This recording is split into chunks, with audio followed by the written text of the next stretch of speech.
৯ নম্বর প্ল্যাটফর্মের শেষ ট্রেন। রাত তখন প্রায় ১:৪০। শীতের ঘন কুয়াশায় ঢাকা পড়ে আছে ছোট্ট একটা রেল স্টেশন, নাম শালবনী। দিনে এখানে খুব বেশি ভিড় হয় না, আর রাতে তো প্রায় জনমানব শূন্যই থাকে। শুধু মাঝে মাঝে দূরে কোথাও কুকুরের ডাক আর ঠান্ডা হাওয়ার শোঁ শোঁ শব্দ। কিন্তু এই স্টেশনটা নিয়ে একটা অদ্ভুত গুজব আছে। লোকজন বলে রাত 2:17 7 নম্বর প্ল্যাটফর্মে একটা ট্রেন আসে, যে ট্রেনের কোনো নাম নেই, কোনো নম্বরও নেই। আর সেই ট্রেনে যারা ওঠে তারা আর কখনো ফিরে আসে না। আমার নাম সৌমেন দত্ত, পেশায় একজন টিকিট পরীক্ষক। গত 18 বছর ধরে ভারতীয় রেলে চাকরি করছি। কত স্টেশন দেখেছি, কত মানুষ দেখেছি, কিন্তু শালবনী স্টেশনের মতো অদ্ভুত জায়গা আমি আগে কখনো দেখিনি। আমার এখানে পোস্টিং হয়েছিল মাত্র 3 মাস আগে। প্রথম সবকিছু স্বাভাবিকই মনে হয়েছিল, কিন্তু ধীরে ধীরে আমি বুঝতে পারলাম এই স্টেশনের পরিবেশের মধ্যে একটা অদ্ভুত চাপা ভয় লুকিয়ে আছে। স্টেশনের পুরনো কর্মচারীরা রাতে একা প্ল্যাটফর্মে যেতে চাইতো না। আমি যখন তাদের কারণ জিজ্ঞাসা করতাম, তারা এড়িয়ে যেত, শুধু বলতো রাত 2টোর পর 7 নম্বর প্ল্যাটফর্মে যেও না স্যার, ভালো হবে না। আমি এসব কুসংস্কার বিশ্বাস করতাম না। আমি যুক্তিতে বিশ্বাসী মানুষ। ভূত প্রেত এসব আমার কাছে গল্পের বিষয়। কিন্তু এক রাতে এমন একটা ঘটনা ঘটল যা আমার সমস্ত বিশ্বাসকে বদলে দিল। সেদিন আমার নাইট ডিউটি ছিল। রাত তখন প্রায় 2টো। স্টেশন মাস্টার অফিসে বসে আমি ডিউটির রেজিস্টার লিখছিলাম। হঠাৎ করেই আমি একটা অদ্ভুত শব্দ শুনতে পেলাম, যেন দূরে কোথাও ট্রেনের হুইসেল বাজছে। ব্যাপারটা অদ্ভুত ছিল, কারণ ওই সময়ে কোনো ট্রেনের শিডিউল ছিল না। আমি ভাবলাম হয়তো মালগাড়ি হবে, কিন্তু কয়েক সেকেন্ড পর আমি দেখলাম স্টেশনের সব কুকুর হঠাৎ করেই চুপ হয়ে গেছে।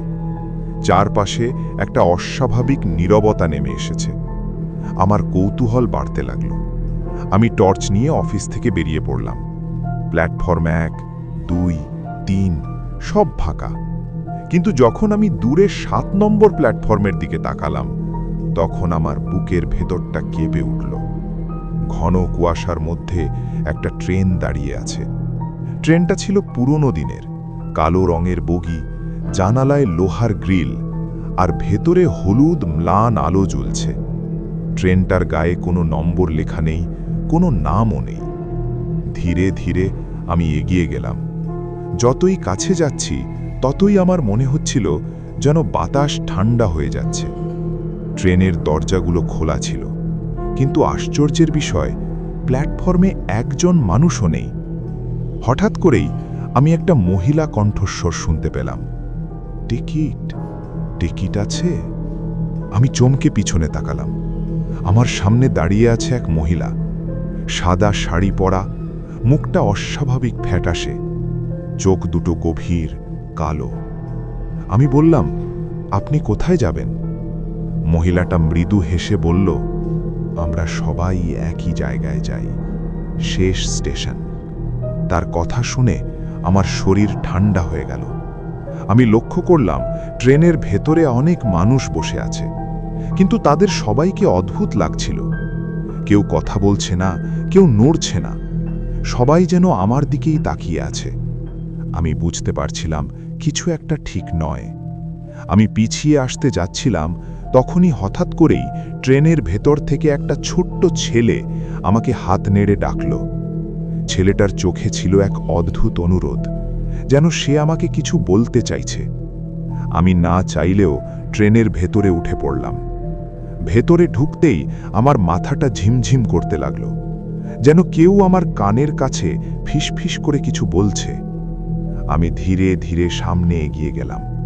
ছেলেটা আমার দিকে তাকিয়ে বলল, স্যার, আপনি এখানে কেন এসেছেন? আপনি তো এখনো মারা যাননি। আমার হাত থেকে টর্চটা পড়ে গেল। আমি বললাম, তুমি কি বলছো? ছেলেটা কাঁদতে কাঁদতে বলল, এই ট্রেনটা মৃত মানুষের জন্য, যারা মাঝপথে মারা গেছে তারা সবাই এই ট্রেনে করে শেষ স্টেশনে যায়। আমার বুক ধড়ফড় করতে লাগলো। আমি পিছিয়ে নামতে যাচ্ছিলাম, তখনই ট্রেনের দরজাগুলো একসাথে বন্ধ হয়ে গেল। ট্রেনটা ধীরে ধীরে চলতে শুরু করলো। আমি দরজায় ধাক্কা দিতে লাগলাম, কিন্তু দরজা খুলল না। হঠাৎ করেই আমার পাশে বসে থাকা এক বৃদ্ধ আমার দিকে তাকিয়ে বললেন, ভয় পেও না, একবার এই ট্রেনে উঠলে আর নামা যায় না। আমি চিৎকার করতে লাগলাম, কিন্তু কেউ সাহায্য করল না। কিছুক্ষণ পর ট্রেনটা একটা অদ্ভুত অন্ধকার জায়গায় এসে থামল। বাইরে কোনো আলো নেই, কোনো শব্দ নেই। হঠাৎ করেই আমি দেখতে পেলাম প্ল্যাটফর্মে একটা সাইনবোর্ড লেখা, লাস্ট স্টপ। আমার মাথা ঘুরে গেল। আমি বুঝতে পারলাম আমি এমন একটা জায়গায় চলে এসেছি যেখান থেকে আর ফেরার পথ নেই। ঠিক তখনই সেই ছোট্ট ছেলেটা আমার হাত ধরল। সে বলল, আপনি এখনো বাঁচতে পারেন, কিন্তু তার জন্য আপনাকে একটা কাজ করতে হবে। আমি বললাম, কি কাজ? ছেলেটা বলল, আমাদের গল্পটা সবাইকে বলতে হবে, যাতে কেউ আর এই ট্রেনে না ওঠে। হঠাৎ করেই আমার চোখের সামনে সব অন্ধকার হয়ে গেল। যখন আমার জ্ঞান ফিরল, আমি নিজেকে স্টেশন মাস্টার অফিসে দেখতে পেলাম। ঘড়িতে সময় 2:18। আমি দৌড়ে 7 নম্বর প্ল্যাটফর্মে গেলাম। সেখানে কোনো ট্রেন নেই, কিছুই নেই, শুধু কুয়াশার মধ্যে একটা ছোট্ট কাগজ উড়ে এসে আমার পায়ের কাছে পড়ল। আমি কাগজটা তুলে দেখলাম, তাতে লেখা, থ্যাংক ইউ ফর রিটার্নিং। তার নিচে অনেকগুলো নাম লেখা ছিল। সব শেষে নতুন একটা নাম যোগ হয়েছে, সৌমেন দত্ত।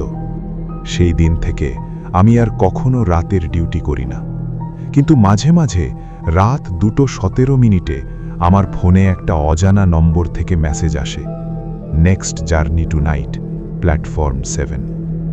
আমি জানি একদিন না একদিন আমাকে আবার সেই ট্রেনে উঠতেই হবে, কারণ কিছু ট্রেন আছে যেগুলো থেকে পালানো যায় না। 7 নম্বর প্ল্যাটফর্ম অপেক্ষা করছে। যদি গল্পটা তোমার ভালো লেগে থাকে, একটা লাইক দাও আর চ্যানেলটি সাবস্ক্রাইব করো।